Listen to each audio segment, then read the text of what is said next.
think of the Brewers? Give me your thought. Again, I spend no time on the Brewers, except when they traded Josh Hader and we didn't like it. And I'm thinking, wait, once again, spending low money, doing things right. What do you think? Yeah, I think from a player's perspective, when I look at kind of the starting staff, right? There's continuity with this team. When you look at Corbin Burns, Woodruff, you also look at Freddie Peralta, those guys have now become a staple in their organization at the big league level, and they're guys that go deep into games. You don't get that from a lot of teams as far as guys that can go 6-7 innings each time out. That's first and foremost. For me, the second thing is the bullpen. That's one area in which they've had a lot of continuity as well. One of the best closers in all of baseball was coming in every ninth inning, and Josh Hader, but now you replace him with the Devin Williams. You think about that's been just as big. You mentioned Joel Payamps coming over as well as Peguero. Those guys have been just as effective in the back end.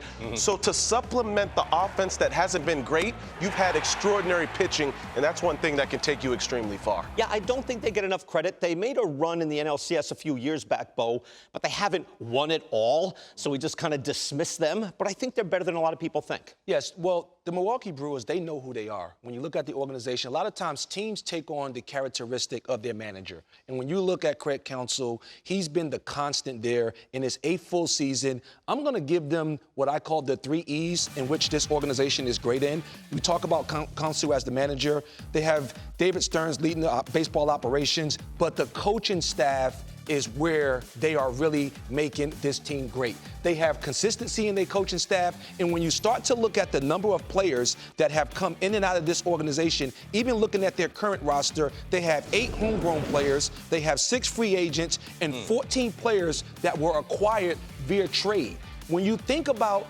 all of those different players coming within the organization, the last E for me, they have a great scouting department. And that's amateur and professional, because in order to pull off those trades, you have to, one, understand your own roster and know exactly what you're going to get. So they are getting excellent reports across the board in all of the critical areas that it takes to run a ball club. I'm glad you brought up the coaching staff, because it points out something, that now where the rubber meets the road, right? It's one of my cliches I use way too much.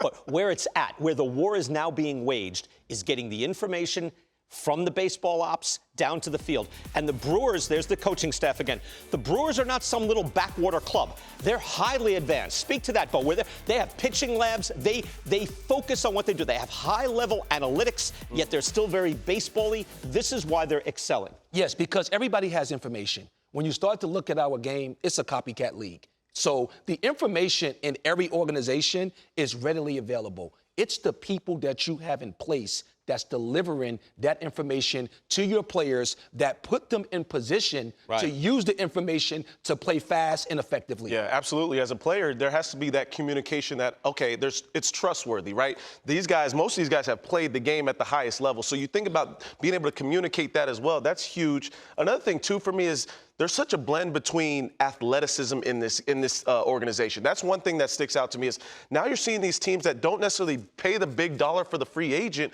I've got to get athletic players all around the field, and I think that's one thing you see with the Brewers, as well as them being able to mix veterans with rookie young players to create a good culture there in that atmosphere. Yeah, they're, again, #1 defensively, tied with the Diamondbacks, the Milwaukee Brewers.